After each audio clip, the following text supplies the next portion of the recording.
গেল। এবার তিনি পাত্র নিয়ে আসছেন নবীজির কাছে, রাসূলুল্লাহ না, নবীর কাছে না, ওমরের কাছে। ইয়া ওমর, অমুক বুড়ি এই খেজুরগুলো দিয়েছে, আপনাকে খেতে বলেছে, সাহাবা একরামদের মাঝে বন্টন করতে বলেছে। এবার ওমরে ফারুক রাদিয়াল্লাহু তাআলা আনহু খেজুরের টুকরাটা নিয়ে নিজে একটু খেলেন, আলীকে একটু দিলেন, এত স্বাদ। এবার আলী বললেন, ইয়া ওমর জিদনি তামরাতান উখরা, এত স্বাদ এইটা, আমাকে আর এক টুকরা দেন খেজুর, আমার খুব ভালো লাগতেছে খাইতে।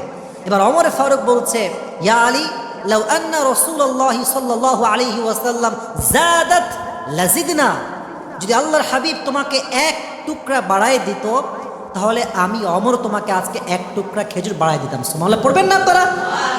এবার আলী তো অবাক, বলছে, ইয়া ওমর ইয়া খলিফাতুল মুসলিমিন আহিয়া রুইয়া আম গায়বুন ইত্তালা'তা আলাইহা, আপনি গায়েব জানেন নাকি, নাকি আপনাকে স্বপ্নে বলা হয়েছে, আপনি জানেন কেমনে যে আমাকে নবীজি খেজুর